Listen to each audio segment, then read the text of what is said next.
Assalamu alaikum. Ni ne naku Nawas wanda aka fi sani da Digital Farmer. So a yau zan yi muku bayani akan ayaba. So ayaba scientifically ana kiranta Musa acuminata, wanda acuminatum family ne na irin su kamar irin su ayabar da kuma plantain. So akwai kala-kalanta, akwai Musa acuminata da kuma Musa balbisiana. So waɗannan su ne kusan dangin acuminata da muke da su a Afirka da kuma ɓangaren tropical countries haka kamar irin namu.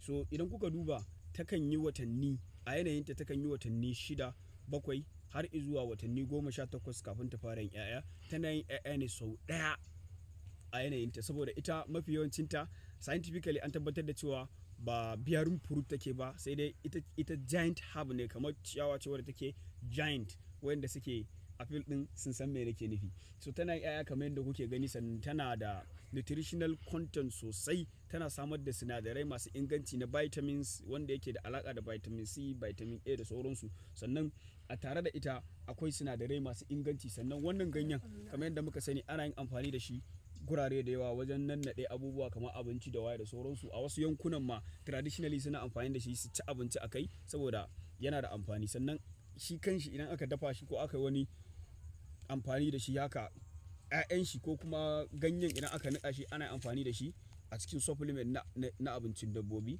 a ciki. So kamar yadda kuke gani shi kanshi ɓawon ayaban idan an ɓare ba abin zubarwa ba ne saboda yana da sinadarai masu inganci, kuma ana yin sinadaran takin organic da shi saboda yana ɗauke da sinadaran potassium da yawa, wanda mun sani cewa a cikin sinadaran taki na NPK shine wannan potassium ɗin da yake ciki.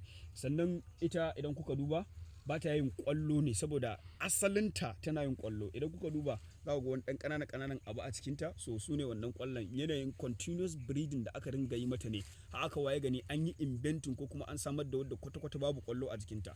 Amma normally kamar yadda kuka ga goba da ƙwallaye haka ƙanana a ciki, so ita ma kamar haka take. A can shekarun baya ɗaruruwa da suka wuce continuous breeding ne yake sawa aka waye gari ta zama haka.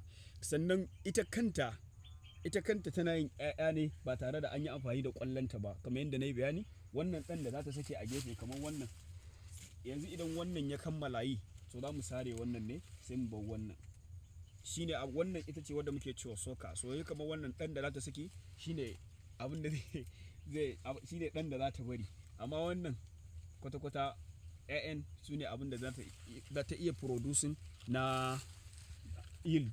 So akwai varieties kala-kala. Akwai waɗannan guda biyun da na ambata, Musa acuminata da Musa balbisiana. Sannan akwai Cavendish banana, akwai dwarf banana da sauransu. Akwai hybrid waɗanda suke kwata-kwata kusan ba su fi irin waɗannan ba, 'yan ƙanana ne gajeru wanda ake sayar da wannan ɗinsu. So ku ci gaba da bibiyar Digital Farmer.